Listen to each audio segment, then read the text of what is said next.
क्या बिहार में एक अलग अध्याय शुरू होने वाला है? क्या नया गठबंधन खड़ा हो सकता है? और क्या इस गठबंधन का हिस्सा एनडीए से अलग होने वाले पशुपति पारस हो सकते हैं? दोस्तों, पशुपति पारस ने बिहार की सियासत में ये कहकर खलबली मचा दी कि अब वो एनडीए का हिस्सा नहीं है, उनकी पार्टी अब एनडीए के साथ नहीं है, ये कहकर उन्होंने खलबली मचाई। लेकिन उसके बाद ये सवाल जोरों शोरों से उठने लगा कि अगर एनडीए नहीं तो फिर कौन? क्योंकि बेशक महागठबंधन में लालू प्रसाद यादव से मुलाकात करने की बार बार कोशिश हुई, लेकिन पशुपति पारस को उस तरीके का रिस्पॉन्स नहीं मिला जिस तरीके की उम्मीद शायद वो जता रहे थे। तो क्या अब प्रशांत किशोर, असदुद्दीन ओवैसी और तमाम पार्टियां जो अभी तक बिहार में किस्मत आजमाने का तो सोच रही हैं, लेकिन गठबंधन नहीं है, अकेले चुनाव लड़ना उतना आसान नहीं है, क्या अब ये तमाम पार्टियां एक साथ आ सकती है? ये कारण है दोस्तों कि मैंने शुरुआत में बिहार में शुरू होने वाले एक नए अध्याय की बात की। इस खबर में मैं बताऊंगी कि पशुपति पारस ने क्या फैसला किया है, क्या ऐलान किया है, और उनके ऐलान के बाद किस नए गठबंधन की चर्चा, सुगबुगाहट तेज हो गई है। आखिर तक इस वीडियो को आप जरूर देखिएगा। दोस्तों नमस्कार, मेरा नाम है जयंती झा और आप देख रहे हैं दी कंटाप। दोस्तों, पशुपति पारस रालोजपा यानी राष्ट्रीय लोक जनशक्ति पार्टी के मुखिया प्रमुख यानी चिराग पासवान के चाचा, इन्होंने बड़ा ऐलान कर दिया है और इन्होंने इस ऐलान में ये कहा है कि हम अब से एनडीए का हिस्सा नहीं है। ये बात अलग है दोस्तों कि पिछले लोकसभा चुनाव में यानी 2024 में जो लोकसभा चुनाव हुआ, उसमें पशुपति पारस की पार्टी को एक भी सीट जब नहीं दी गई भाजपा के द्वारा और उनकी जगह सबसे ज्यादा तवज्जो दी गई चिराग पासवान को, 5 सीटें दी गई और 5 के 5 पर जो विधायक उतारे वो विधायक जो है वो जीत कर आए, तो कहीं ना कहीं उसके बाद से ही पशुपति पारस जो है वो एनडीए से इस कदर खफा हुए थे कि उन्होंने केंद्रीय मंत्री पद से इस्तीफा दे दिया था। अपने मंत्री पद से उन्होंने इस्तीफा दे दिया था। उसी के बाद से कयास लगाए जाने शुरू हो गए थे कि हो सकता है कि आने वाले समय में पशुपति पारस जो है वो एनडीए के खिलाफ ही बगावती सुर अख्तियार कर ले, और अभी देखिए फिर से वही हुआ है। पशुपति पारस ने साफ साफ कह दिया है कि वो एनडीए में नहीं है, वो एनडीए का हिस्सा नहीं है। बीते कुछ समय में जिस कदर वो चिराग पासवान के साथ साथ भारतीय जनता पार्टी और जेडीयू को घेरते हुए नजर आए हैं दोस्तों, ये तो होना ही था, इसमें कोई नया नहीं है और इसमें कोई इतना ज्यादा झटकेदार चीज नहीं है। मगर फिर सवाल जो उठ रहा है वो झटकेदार जरूर हो सकता है कि क्या अब पशुपति पारस एक नए गठबंधन का जन्म कर सकते हैं। ये सवाल क्यों उठ रहा है? सवाल इसलिए क्योंकि अगर महागठबंधन में उनको मौका नहीं मिला, जिसकी वो पूरी कोशिश कर रहे हैं, तो चुनाव लड़ने के लिए कुछ तो पैतरा अपनाना पड़ेगा। हालांकि ये तीसरा ऑप्शन है।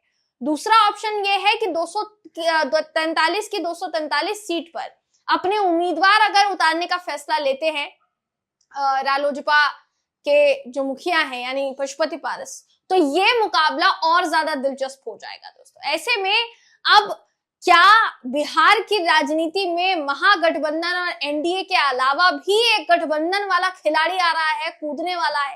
ये सवाल जो है वो उठने लगा है। मैं आपको बताना चाहूंगी कि पशुपति पारस ने अपने बयान में ऐसा क्या कहा जिसके बाद से ये चर्चा शुरू हो गई कि अगर पशुपति पारस ने एनडीए को छोड़ दिया है तो अब वो किसकी तरफ निहार रहे हैं। देखिए, पशुपति पारस ने जो बयान दिया है वो साफ सीधे तौर से एक तरीके से देखा जा रहा है कि भाजपा के खिलाफ है। पार्टी बड़े जन आंदोलन की तैयारी में लग रही है, ऐसा भी देखिए समझ में आ रहा है। दूसरी तरफ ये भी देखिए कहा जा रहा है कि भाजपा के लिए खतरा हो सकता है।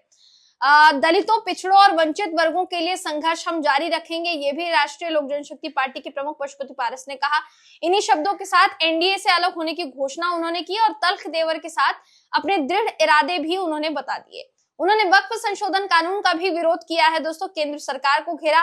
चौकीदार दफादार में पासवान जाति की उपेक्षा का मुद्दा उठाते हुए नीतीश सरकार पर जोरदार हमला बोला। दिवंगत रामविलास पासवान को भारत रत्न देने की मांग इसी कार्यक्रम के दौरान उन्होंने की। निजी क्षेत्र की नौकरियों में आरक्षण लागू करने की मांग करते हुए भी वो अपनी इच्छा जो है वो जताते हुए नजर आए। एनडीए छोड़ने के अपने फैसले पर राष्ट्रीय लोक जनशक्ति पार्टी के मुखिया पशुपति पारस ने कहा क्या, जरा आपको ये बता देते हैं दोस्तों। उन्होंने देखिए कहा कि मैं 2014 से लेकर आज तक एनडीए के साथ था, हम एनडीए के वफादार सहयोगी थे। आपने देखा होगा कि जब लोकसभा चुनाव हुए थे तो एनडीए के लोगों ने हमारी पार्टी के साथ अन्याय किया था, क्योंकि ये दलित पार्टी है। फिर भी राष्ट्रहित में हमारी पार्टी ने चुनावों में एनडीए का समर्थन करने का फैसला किया है। इसके 6-8 महीने बाद जब भी बिहार में एनडीए की बैठक हुई तो भाजपा के प्रदेश अध्यक्ष और जेडीयू के प्रदेश अध्यक्ष ने बयान जारी किया कि वो बिहार में 5 पांडव है। उन्होंने कहीं भी हमारी पार्टी का नाम नहीं लिया, इसलिए हम मजबूर थे, हम लोगों के बीच जा रहे हैं और सदस्यता अभियान शुरू कर दिया है। यानी कुल मिलाकर पशुपति पारस खुलकर ये कहते हुए नजर आए कि पहले जिस तरीके का बर्ताव हमारे साथ अपनाया गया, बीजेपी ने अपनाया, जिस तरीके से हमें अलग रखा गया, क्योंकि इससे पहले ये खुलकर कह चुके थे दोस्तों पशुपति पारस की हमारी पार्टी को अलग थलग कर दिया है बीजेपी ने, और तमाम जितने भी घटक दल हैं बिहार में उनको गिना जाता है, पर हमारी पार्टी की कहीं से कहीं तक गिनती नहीं होती है। तो ये कहीं ना कहीं हमारी पार्टी की उपेक्षा है जिसको हम बर्दाश्त नहीं करेंगे। और ये कहते हुए उन्होंने एक के बाद एक बीजेपी और चिराग पासवान के खिलाफ बयानों की झड़ियां लगा दी दोस्तों। अब तो बाकायदा एनडीए से अलग होने का खुलकर ऐलान, औपचारिक ऐलान जो है वो कर चुके हैं। देखिए ये भी उन्होंने कहा कि हम भविष्य के बारे में सोच रहे हैं, भविष्य की राजनीति के बारे में हम सोच रहे हैं। हम लोग एनडीए गठबंधन के वफादार ईमानदार साथी थे, पर एनडीए के लोगों ने हमारी पार्टी के साथ नाइंसाफी की। अब रालोजपा चलो गांव की ओर के तहत पिछले 4 महीने से गांव-गांव जा रही है और सदस्यता अभियान भी चला रही है। पार्टी की सहमति से आगे कदम बढ़ाया जाएगा। मैंने 22 जिलों का दौरा किया है, 16 जिले बचे हैं। अधिकतर जिलों में जनता सरकार बदलने के मूड में है। हमारी पार्टी जन आंदोलन की तैयारी में है। हमारी पार्टी जन आंदोलन की तैयारी के साथ साथ उन्होंने ये भी कहा कि दलितों, पिछड़ों और समाज के वंचित वर्गों के हितों के लिए संघर्ष जारी रहेगा। पशुपति कुमार पारस ने यह भी कहा कि हम सभी 243 सीटों के लिए तैयारी कर रहे हैं। अगर महागठबंधन हमें सही समय पर उचित सम्मान देता है तो हम भविष्य में राजनीति के बारे में जरूर सोचेंगे। यानी महागठबंधन के साथ गठबंधन करने से इनकार नहीं किया, उस पर कोई ऐसा ना नकोर वाला बयान नहीं दिया, मगर ये जरूर कह दिया कि अगर महागठबंधन जो है वो हमारे साथ राजी होता है गठबंधन करने के लिए तो हम मना नहीं करेंगे। 243 विधानसभा सीटों पर भी तैयारी कर रहे हैं, यानी अगर अकेले चुनाव लड़ने की नौबत आए तो अकेले भी चुनाव लड़ सके। लेकिन तीसरा विकल्प क्या माना जा रहा है दोस्तों, जिस गठबंधन के बारे में मैंने जिक्र किया शुरुआत में, वो तीसरा विकल्प क्या है जरा आपको ये बता देते हैं। ये तो 2 रणनीति हो गई ना कि महागठबंधन एक ऑप्शन, दूसरा ऑप्शन 243 विधानसभा सीटों पर अपने खुद के उम्मीदवार उतारना, तीसरा ऑप्शन एक नया गठबंधन। नया गठबंधन किसका? प्रशांत किशोर, असदुद्दीन ओवैसी जैसे नेताओं का गठजोड़, उनका गठबंधन जो है वो थर्ड फ्रंट की राजनीति मानी जा रही है बिहार में, जिसकी एंट्री हो सकती है बिहार में दोस्तों।